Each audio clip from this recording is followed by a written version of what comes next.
So 75 years this year and numerous films. How do you look back on your career? Well, let me comment on 75. It's a shame that I am 75. Quite often I wonder if my parents told me the truth about my birth.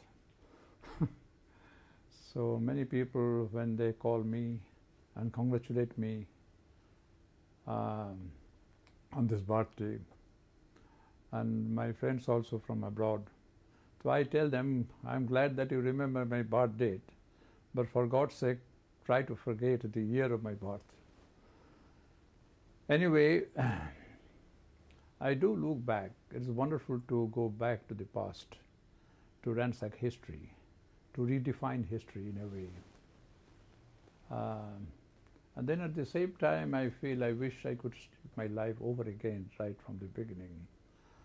And the greatest tragedy, I think, about human beings is that you live only once in your lifetime.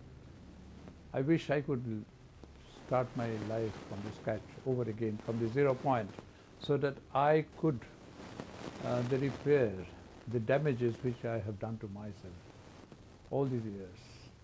You rightly said ransack history, and as a student of cinema, we would all know what that would mean. Now, when you were making your films, were you conscious that you were making history? When I'm making a film, Were you conscious that you are probably contributing to a history, that you were making history with films like, let's say, well, my latest film also?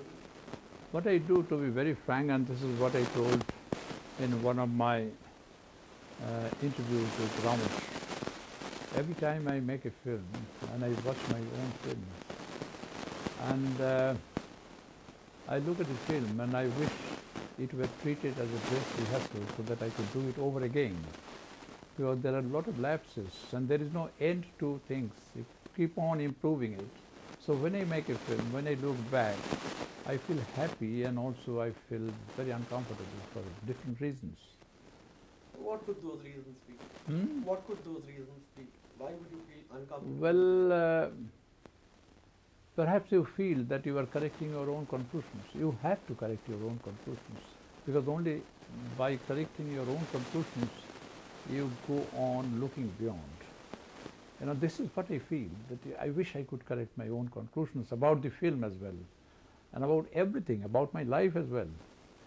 So, when we are talking about your career and your overall films, now, what is it that has guided your creative vision in the last almost 40 years? You see, I am primarily, for that matter, anybody else. We are all primarily social beings and we react to the things around us. And when you react, you feel like talking about it. This is what inspires me. This is what inspires me. Not maybe a particular situation, maybe something happening somewhere, or maybe the look of a girl, or the complete void I find in a child of the street. Well, these are the things which there are very many ways of getting inspiration. So you never know how you are doing it. Sometimes I look at a house, a dilapidated house. I find there could be a lot of stories in the film. I remember once, and that happens to me quite often, whenever I go to any historical site, my interest is not to look at the tablets and the boards on which a lot of things are written.